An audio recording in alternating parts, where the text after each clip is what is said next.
Tunaitwa Uhuru Muigai Kenyatta. Sema ukweli alifanyia hii nchi kazi. Na tulikuwa tunaona kila pahali anafanyia watu kazi. Na ilifika wakati wake wa kwenda nyumbani. Lakini sio kusema ati sasa hana, kwa sababu sasa ni mzee. Hana maono anayeambia Wakenya kulingana na vile kunaenda. Nituona vibaya sana tukiona vijana wanamtukana vile wanataka. Vibaya sana. Hata sisi tunajua sasa hiyo ni kitu tena inaweza leta mgogoro kwa nchi, kwa sababu wakati umetukana Uhuru umegusa Wakikuyu na ni vibaya sana. Tafadhali tuache hiyo maneno inaweza leta shida hapo. Wanasiasa sijui kwa nini. Mtu ako na haki ya kuongea. There is that freedom of speech kwa hii nchi yetu. Kila mtu apatiwe hiyo nafasi ya ongea, aseme vile anataka. Uhuru ako na experience na sana sana tunamwonaga hata akienda nje ya hii nchi kuleta amani nchi zingine. Akiona yetu inaharibika, huwezi mwambia angalie tu na hawezi sema kitu. Kwa hiyo tungetaka kuambia watu wachaneni hiyo maana. Hata rais yule atastaafu bado ni kiongozi na tutamkuja kumheshimu hata yeye. Kwa hivyo kuwe na hiyo heshima ya kupatia viongozi heshima. Na sio kitu ya maana, kwa sababu hiyo ni kuleta vita ya jamii katikati ya jamii. Hatutaki hiyo maneno, kwa sababu ukiona wale watu bado wanatukana Uhuru, unaona tena ni watu wanataka kuleta vita katikati ya jamii. Na sisi kama wazee hatutaki ingia. Tuko na haja na kila jamii tukae pamoja.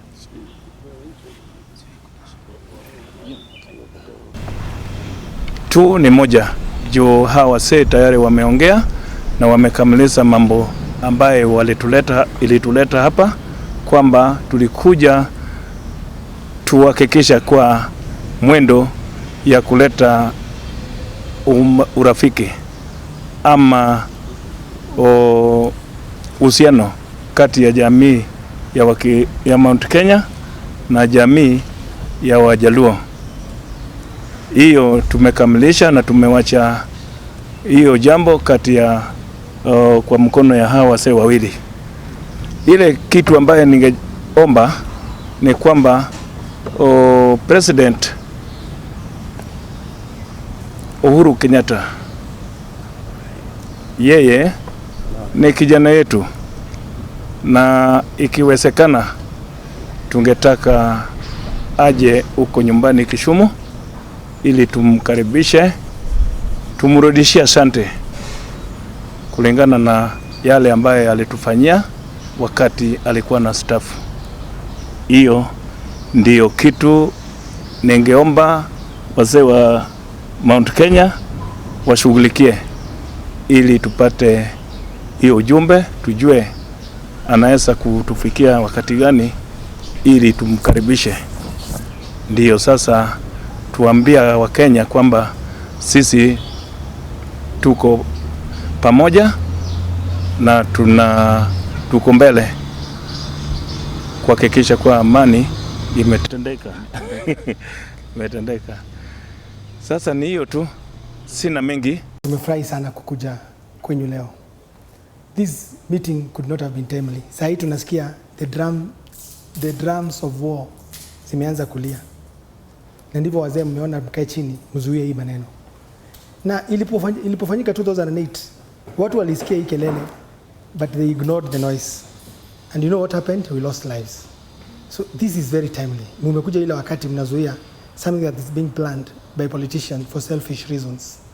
Sisi kama Kikuyu Council of Elders tunataka sasa mtuongoze. The way forward ni sasa tukuwe na activities. Hatuna a lot of time. Activities towards creating peace. Mlipokuja mlisema hii ni mkutano wa amani. The biggest word today is peace. Peace. So our elders mtatuguide, mtuambie the activities that we'll have in place to bring this peace. You're doing what the many generations ingetaka.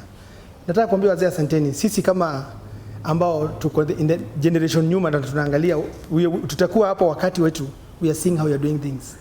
Chairman, naona vile umefanya maneno na my elders. Na hata hiyo wakati wetu ukifika, we will preach peace. When we will be seated at where you are seated, we've learned that the only thing that this world needs is peace.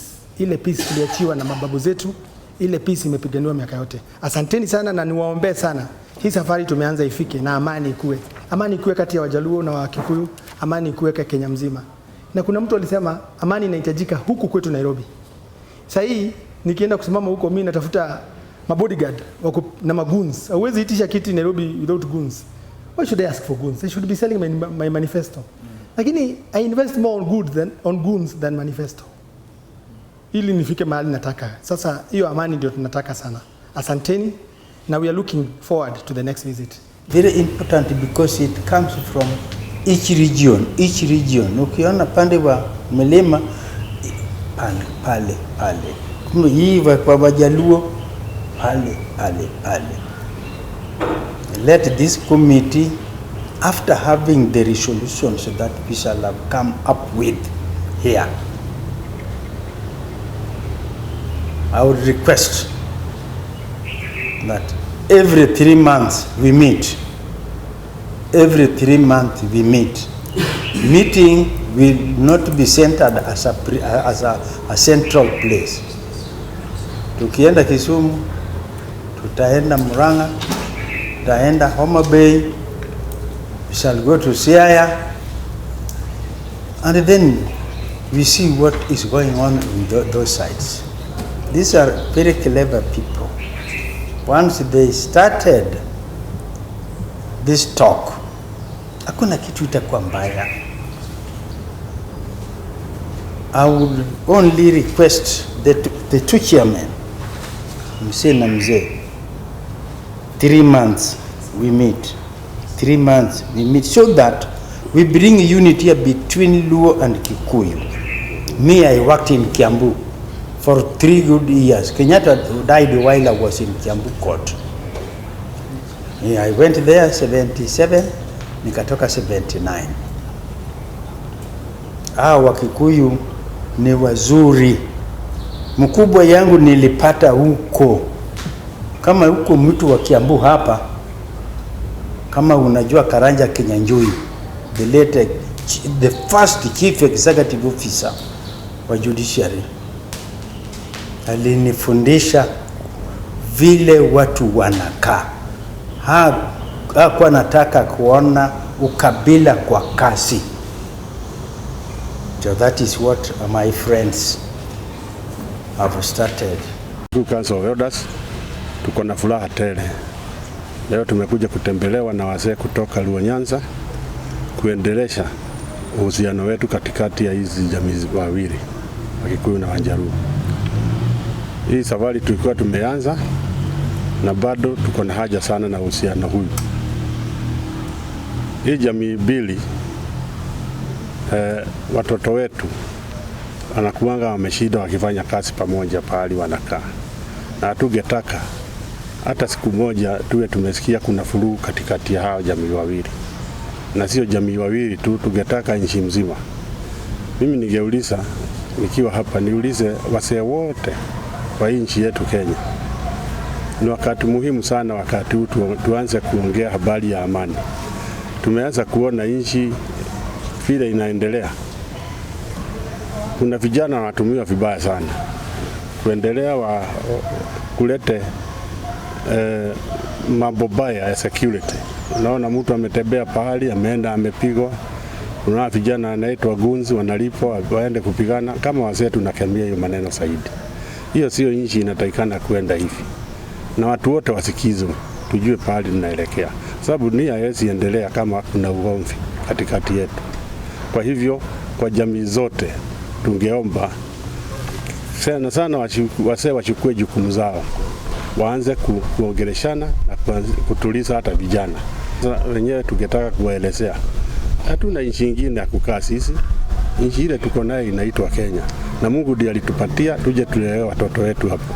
Hatutaki kuharibu hii nchi iwe kama zile zingine zimeshaharibika.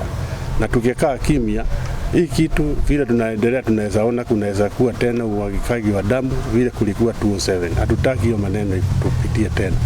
Tunataka kila pahali mtu wako kama ni Mjaluo au mtu mwingine ako hapa kwa Wakikuyu aendelee na kazi yake. Wale Wakikuyu nayo wako huko Luo Nyanza waendelee na kazi zao. Kwa sababu hakuna haja ya mafita vile tunaona. Kwa hivyo nashukuru chairman na timu yake, delegation yake vile wametutembelea, na ninafikiria tutaendelea na hii maneno all over mpaka tuashirie na tuongee na jamii wale wengine, tuone nchi imekaa na amani. Kama kuna siasa, kama hakuna siasa, tuendelee kama jamii moja. Mungu alitupatia nchi, tukae sote pamoja na hakuna mtu anaweza sema ni mkubwa kushinda wengine. Kutoka wakati wa kina Jaramogi na wale wengine, Wakikuyu walikuwa na uhusiano na Wajaluo, lakini tunaonaga kuna watu wanakuja kushosea jamii hawa wawili wao wanagombana, sababu wakati hii jamii imeshikana, hii nchi inaendelea vizuri. Kwa hivyo sisi tugeomba Mjaluo pahali yako na Mkikuyu pahali yako, tujue sisi ni madugu, tuendelee na kutafuta amani. Washeni kuletewa maneno haina maana, propaganda za bure. Tuendelee na amani pamoja.